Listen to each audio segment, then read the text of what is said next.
Poštovani gledalci, dobroveče. Pred nama je nova tema. Hvala vam što ste i ovog četvrtka uz program naše televizije. Meni je zadovoljstvo što je ovog puta naš i vaš gost, potpredsednik Pokrajinske vlade i sekretar za privredu i turizam, Ivan Đoković. Dobroveče, hvala vam što ste se odazvali našem pozivu. Hvala na pozivu. Praktično vi ste period pre dolaska u ovaj naš studio proveli daleko od Srbije, daleko od Evrope, bili ste u Kini. Kakve utiske zapravo nosite sa te posete? Pratioci na društvenim mrežama mogli su da prate zapravo šta ste vi sve tokom boravka u Kini mogli da obiđete, s kim da razgovarate i tako dalje. A da čujemo od vas lično, kakvi su utisci?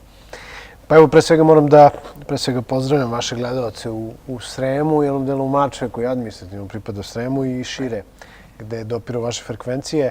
Uvijek mi je zadovoljstvo da gostujem u vašoj televiziji, u vašoj emisiji. Hvala. Dakle, svedoci smo svi da je saradnja Narodne Republike Kine i Republike Srbije, ali i administrativne pokrajine Vojvodine na zavidnom nivou, da smo prepoznati kao jedna od strateških tačaka u novom geostrateškom i ekonomskom projektu koji se zove Jedan pojas, jedan put, odnosno moderni put svile, i da velike kineske investicije u infrastrukturu, ali i u domen privatnog sektora su među vodećim na teritoriji naše zemlje i pokrajine.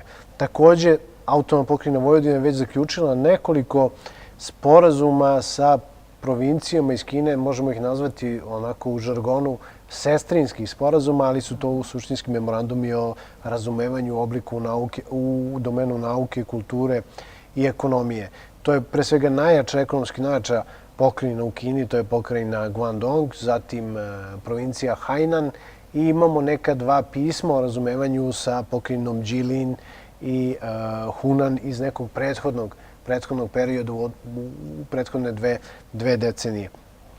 Neke investicije koje su došle, ali i investicije koje se očekuju pogotovo i u javnom sektoru, posledice su ove dobre saradnje sa Kinom.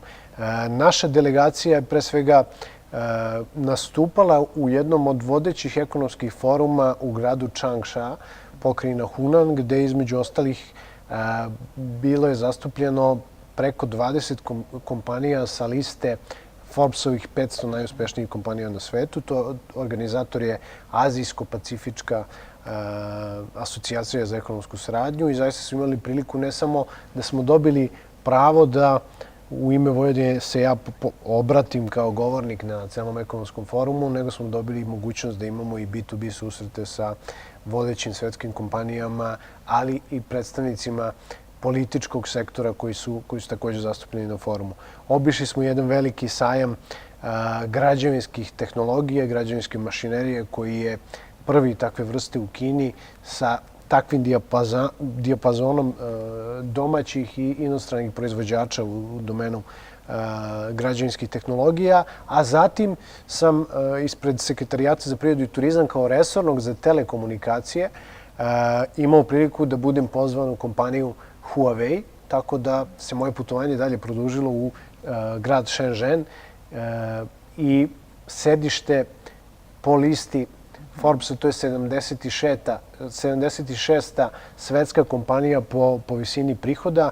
Ona prihoduje $120 milijardi godišnje iz visokih tehnologija koje nisu samo oličene u telefonima, mobilnim telefonima koje naši građani verovatno pre svega prepoznaju, nego i u tehnologijama pametnih gradova, pametnoj državnoj administraciji, javnoj bezbednosti, digitalizaciji komunalnih delatnosti i celokupnom spektru razvoja veštačke inteligencije. Tako da u toj kompaniji, a zašto sam rekao da je 76. na svetu, upravo tokom moje posete desio se i onaj veliki osvrt gospodina predsjednika Sjedinjenih Američkih Država Trumpa na Huawei. On je uveo embargo, jedan svetski embargo prema tehnologiji kompanije Huawei, što pokazuje da iako je 76. na svetu, kao neka razvojna kompanija sa potencijalom koja čak može da ugrozi tehnologije Sjedinjenih Američkih Država je sigurno najveća svetska pretnja. Tako da zaista smo počastvovani kao sekretarija da smo tamo boravili. Predstavljen nam je sistem pametnog grada koji se upravo implementira i u gradu Beogradu. Resorni ministar gospodin Ljajić je potpisao sporazum s kompanijom Huawei prilikom zadnje posete predsjednika Aleksandra Vučića i krenut će se uskoro sa implementacijom pametnog grada u Beogradu, a ideal našeg sekretarijata je da stvorimo osnove da se tehnologija pametnih gradova razvije i u lokalnim samoupravama u Vojvodini, odnosno na teritoriji celokupne autonomne pokrajine Vojvodine.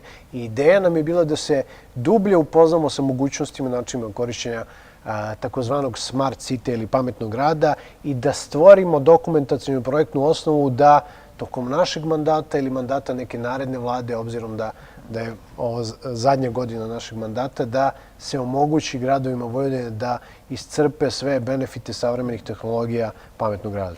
Da, hoću sada detaljno ovo što ste vi kazali. Hajde prvo od toga što je privuklo pažnju javnosti. Huawei znači, se suočava sa jednom novom situacijom, o tome i naši mediji izveštavaju. Ono što je meni privuklo pažnju jeste, da kažem, neko saopštenje koje je izdato iz te kompanije gde prosto oni kažu da postoji plan B i da oni nastavljaju znači, da rade svoj posao. Da li im ovo što dolazi znači, sa zapada može, kakav je vaš utisak, videli ste sve to svojim očima na licu mesta, može da ugrozi zapravo rad jedne kompanije kao što je Huawei? Dakle, sve ozbiljne kompanije kao i ozbiljna društva i ozbiljne države strateški planiraju i uvijek imaju neku što kadrovsku, tako i stratešku i političku rezervu. I uvijek imaju onaj kao i Huawei plan B. To je civilizacija koja se razvijala 5000 godina u kontinuitetu, koja je bila izolovana od mnogih svetskih dešavanja u smislu da nije bila akter svega toga.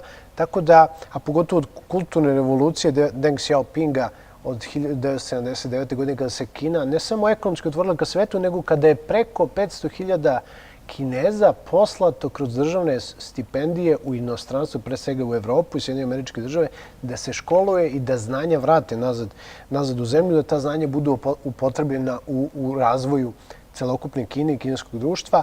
Dakle, sama priroda ljudi u Kini, odnosno prosječnog građana Kine, ali i političkog faktora, odnosno političke elite je takva da se uvek planira na duge staze, da nema brzine u državnim i političkim procesima i da se uvek ima neka rezerva i neki plan B.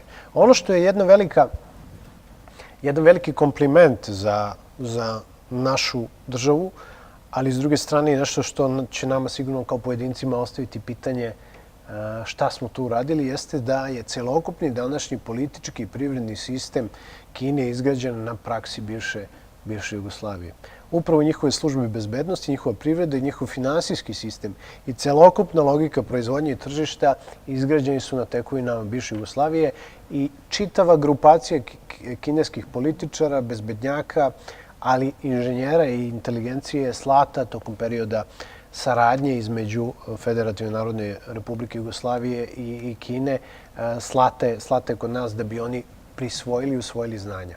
I dan danas mnogi od njih priznaju, čak to govori s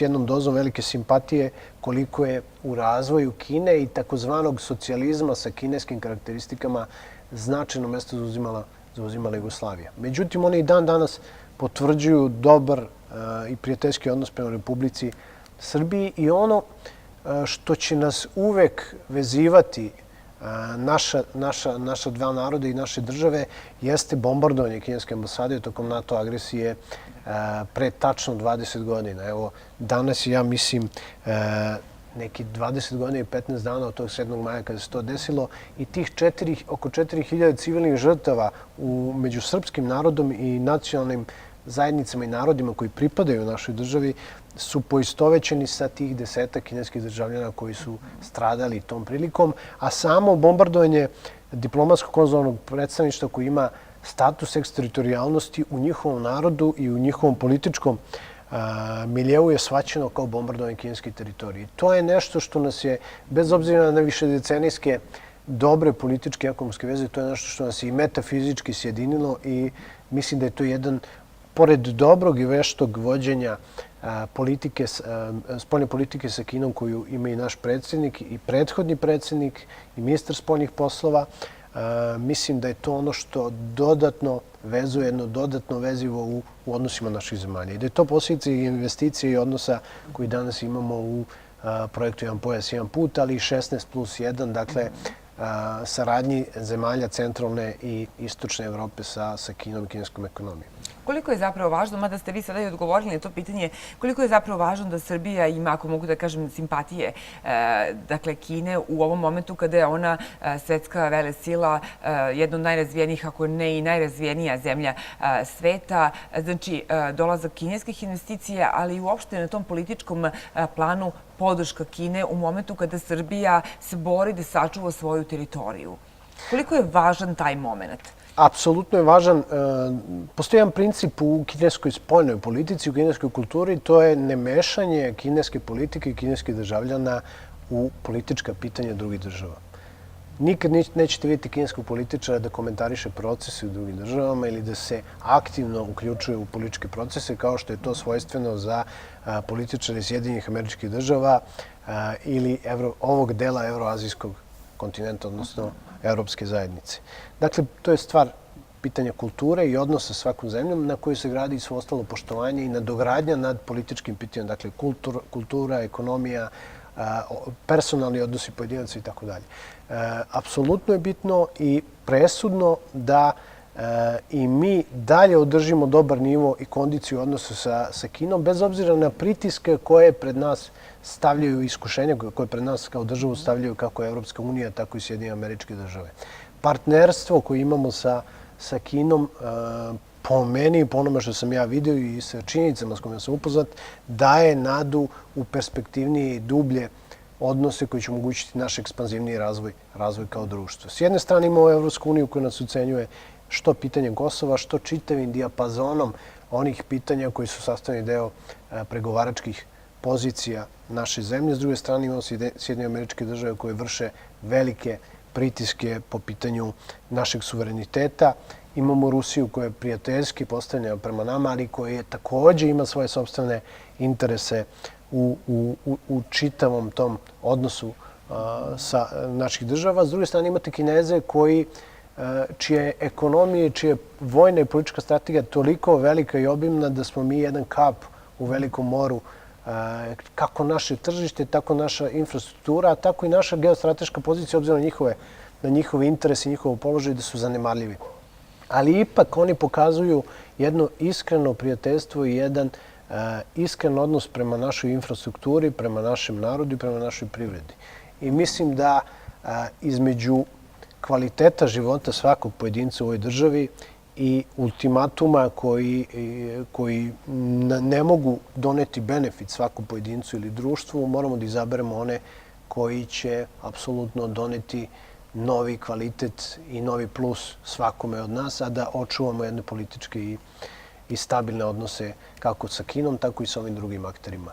I mislim da ne treba spominjati, to već svi znamo, da je Kina ta koja sigurno bi upotrebila i svoje pravo veta ili pravo glasa u međunarodnim institucijama u korist naše zemlje.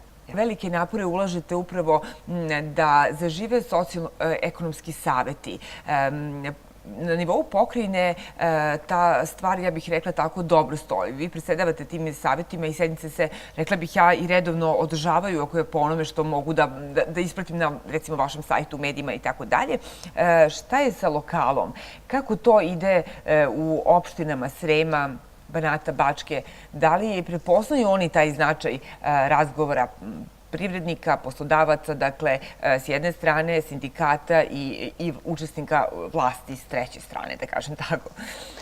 Dakle, nešto što je jako bitno za život ljudi na nivou lokalnih samouprava jeste i socijalni dijalog između onoga koji im obezbeđuje naknadu zarade i zaradu, kod koga privređuju i ostvaruju se u ekonomskom smislu kao ljudi i kao porodice, administracije koja kreira lokalno poslovno okruženje i mere za stimulaciju, kako stimulaciju privrede u cilju veće proizvodnje i produkcije, tako i stimulaciju u smislu rasterećenja i privrede i građana od određenih tereta i nameta i sa treće strane funkcija rada i zaposlenosti i zapošljavanja oličene kroz sindikate u na nivou lokalnih samouprava, odnosno lokalne privrede. Taj dijalog je krucijalan.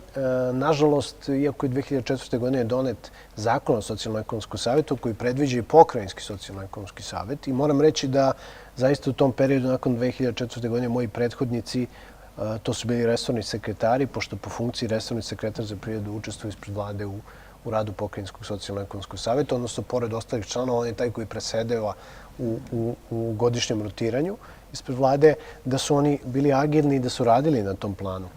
Međutim, vremenom je malo to na nivou lokala zamrlo i mi se trudimo od početka ovog mandata da dignemo kvalitet rada kako pokrajinskog, tako preko njega i lokalnih savjeta. Postavili smo za jedan od imperativa u radu da se formiraju novi socijalno-ekonomski savjeti gdje ne postoje, a da tamo gdje su oni zamrli sa svojim radom da se osveže i da počnu ponovo da se bave pitanjima socijalne, ekonomske, kulturne dimenzije života pojedinaca u opštinama i gradovima. I šta su rezultati? Gde se vide konkretno rezultati na terenu da ono što vi kažete prosto se sprovodi na terenu, a gde ima najviše problema i zašto? Rezultati su ti da od 45 lokalnih samouprava u Vojvodini imamo svega 8 socijalno-ekonomskih savjeta koji ne rade svi na jednak način i jednakim intenzitetom. Moram reći u Sremu da su dva zaista najaktivnija. Jedan koji je reper dobrog rada, to je Rumski socijalno-ekonomski savjet koji dugo postoji, a također i na nivou Inđije pre 3 meseca osnovan socijalno-ekonomski savjet i lokalna samouprava se zaista potrudila, pogotovo predsjednik opštine gospodin Gak, da zaista on radi u svom punom kapacitetu i da ostvaruje svoju svrhu osnivanja. Da bi mi pospešili rad socijalno-ekonomski savjet i osnivanje, moj sekretarijat, odnosno sekretarijat na čijem sam ja čelu je odvojio 20 miliona dinara za subvencije za osnivanje lokalnih socijalno-ekonomskih savjeta. To je do sad neviđena, odnosno mera sa kojom se nismo susreli na nivou naše države u tom domenu. Dakle, odvojili smo do $1.000.000 dinara za osnivanje i rad lokalnog socijalno-ekonomskog savjeta, za šta 500.000 dinara se može odvojiti za godišnju neto zaradu ili bruto zaradu, odnosno to je bruto 2 obračunato na minimalac za sekretara lokalnog socijalno-ekonomskog savjeta. Smatramo da je sekretar taj upravo koji treba kondicionira rad, da prepozna prvo ključne teme, potrebu za sazivanje i rad i savjeta i da omogući svim tripartitnim učesnicima dijaloga da u administrativnom tehničkom smislu dođu do kvalitetne diskusije, usaglašavanja i donošenja odluke. Drugo, na što ćemo odvajati sredstva ostalih 500.000 dinara jeste za rekonstrukciju, adaptaciju ili tehničko savremenjavanje ili obezbeđenje uslova za rad savjeta. Pretpostavka je da lokalna samouprava uvijek obezbedi neku kancelariju, neki prostor za rad savjeta, ali je do nas bilo da obezbedimo namještaj, obezbedimo računare, štampače i svu onu projektore i svu onu opremu koja je neophodna za rad. Konkurs se završio pre nekih 10 dana. Još uvijek komisija radi na bodovanju i proveri tih aplikacija. I ja lično smatram i da 5 do 10 novih savjeta osnovimo na teritoriji Vojvodine jednom merom koja je trajala svega 2 meseca i koja je prva u nizu, kako smo projektovali, će biti veliki uspeh.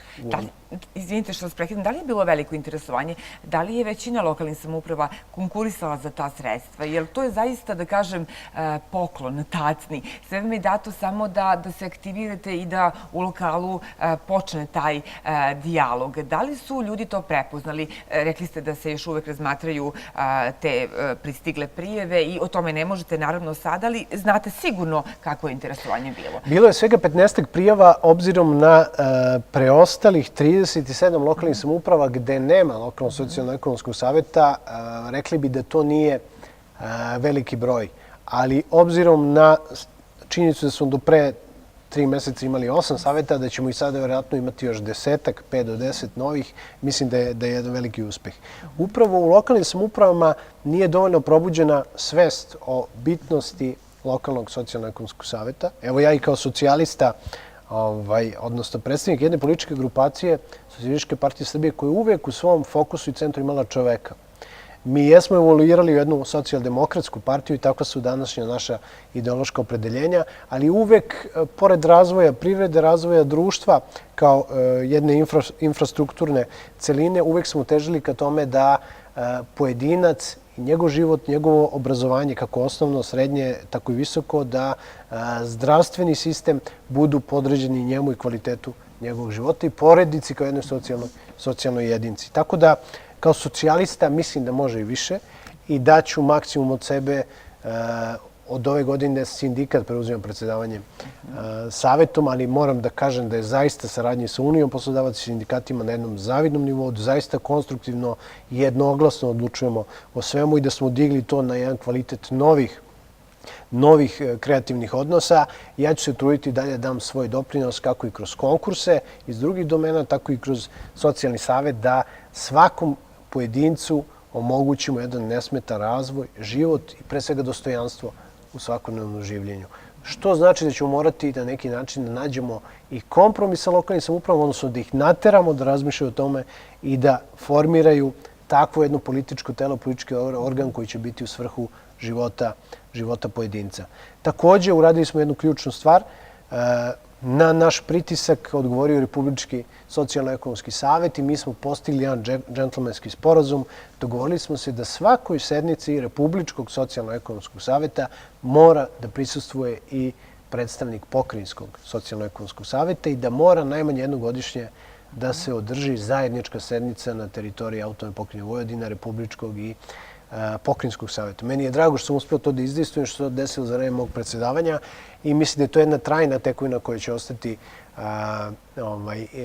pokrajini. Ne samo ponovno uvezivanje, odnosno nije ga do sad bilo, ne ponovno, nego uvezivanje republičkog i pokrajinskog nivoa u ovom socijalnoj dimenziji, mogućnost da pokrajina u realnom vremenu prati dešavanja, kreiranje politike i rezon države u socijalno-ekonomskoj i privrednoj sferi i da jednako učestvuju u dijalogu sa ministrima finansija, rada, zapošljavanja i socijalne politike i ministrima iz drugih resora koji su zastupljeni u savetu sa svim republičkim sindikatima i Unijom poslodavaca. Ne samo ćemo moći da učestvujemo u diskusiji, nego znači da ćemo aktivno pratiti sve republičke mere, biti u koraku s njima i moći da reagujemo na ispravan način u realnom vremenu na teritoriji pokrajine. To znači upotpunjavanje političkih, pokidanih u prethodnom periodu političkih veza pokrajine i republike, ali i veću korisnost i veću celishodnost, efektivnost u odlučivanju u socijalnoj sferi u korist građana, privrede i pre svega lokalnih samouprava. Da. Šta mislite, šta je zapravo neki osnovni razlog zašto ti socijalno-ekonomski savjeti u dovoljnoj meri nisu prisutni u lokalu? Da li je osnovni razlog upravo to što ljudi nisu svesni koliko je važan zapravo taj tripartitni razgovor ili postoje možda i neki drugi momenti? Da li se sve svodi samo na razgovor u jednoj kancelariji, održi se sednica? Koliko je važno da to što se dogovori na toj sednici sprovede u praksi? Da li je možda to nečinjenje na terenu u nekim sredinama prouzrokovalo danas ovu situaciju? Evo, vratit ću se na Kinu. Rekli smo da se u Kini sve polako, smišljeno i sa planom B dešava. Iskoristit ću to kao jednu paralelu. Dakle, možda smo brzo i dinamično, i to nije samo od ove vlasti koju čini koalicija Srpske napredne stranke, Socijalističke partije Srbije i drugih partnera, nego i za vreme one prethodne vlasti došli smo do jedne akceleracije političkih procesa, kako ovih koji podrazumaju pridruživanje evropskom ekonomskom sistemu, tako i drugih političkih procesa. Mi nismo polako, stabilno, pre svega ni restrukturirali svoju privredu, izvršili jednu stabilnu privatizaciju u nacionalnom, tržišnom i privrednom interesu koji će omogućiti stabilnost ukupne nadgradnje nad ekonomijom, odnosno ukupnog društva, nego smo sve na prečac, brzo i bez drugih alternativa i bez uvažavanja drugih pogleda i mogućnosti uradili. Tako da i danas na nivou lokalnih samouprava i ljudi su počeli da žive s nekom dozom dinamizma i očekivanja dinamizma u svakoj sferi života. I danas verovatno sve lokalne administracije razmišljaju prevashodno na način i to ih politički, ideološki boji u potpunosti, u svim dimenzijama delovanja. Dakle, da je potrebno dovući investitora, da je potrebno zaposliti toliko i toliko ljudi, da je potrebno povećati lični dohodak za toliko i toliko. I počeli smo živimo u svetu statistika koji se dinamično menjaju, a zaboravili smo čoveka kao jednu jedinku koja uz dostojanstven život mora da ima i svoj stabilan razvoj sebe i svoje porodice. Jednostavno, onaj primarni društveni rezon i interes u lokalima je postao profit i dovlačenje novih domaćih ili stranih investicija i statističko smanjenje broja nezaposlenih. Pri tome nismo razmišljali kako treba da izgleda kvalitet života pojedinca. On nije oličen u popunjavanju rupa na asfaltu, on nije oličen u postavljanju novih semafora, novih znakova. On jeste donekle oličen u rekonstrukciji, adaptaciji škola i neke druge infrastrukture, ali pre svega on podrazumeva i on je ključan jednu intelektualnu, kulturološku nadgradnju čoveka, celoživotno učenje, razvijanje patriotskih osjećanja, zdravih patriotskih osjećanja kod pojedinaca koji im neće dozvoliti da oni sutra se osmele da odu u Nemačku ili u Austriju ili nekog drugog sveta i da odnesu znanja i ono što je država u njih investirala i da doprinesu razvoju drugog društva. Ono se takođe uličava u tome da neko kada završi studije iz nekog Opova ili iz Šida ili iz neke druge opštine, kada završi studij na ekonomskom ili pravnom fakultetu u Beogradu ili na nekom drugom fakultetu ili ne pričamo o medicini i stomatologiji, da se kao svoju moralnu obavezu i dužnost koja se zove jedan zdrav patriotizam vrati u svoju lokalnu sredinu i da doprinese njenom daljem razvoju i stabilnom održanju te sredine. Tako razmišljam, na primjer, eto taj kineski narod i svi oni prosvećeni i civilizovani narodi i mislim da između ovih statističkih brojeva zaposlenosti i nezaposlenosti, broja investicija, rasta bruto društvenih proizvoda koji jesu bitni, ali nisu esencijalni i ovog stabilnog, dostojanstvenog razvoja čoveka i njegove ličnosti moramo malo da damo prevagu i ovom drugom, bez obzira šta će nekada kažu i glasači na izborima. Da, kako naprediti privredu i turizam, a ne zaboraviti čoveka, to je jedna od, čini mi se, poruka sa vaše posete Kini. A ja predlažem da ovde zastanemo na trenutak, da pogledamo blok reklamnih poruka. Nakon toga ćemo govoriti onda o tome kako vi zapravo pomažete privredu kroz različite konkurse na prostoru Vojvodine u ovoj godini, ako se slažete. Naravno.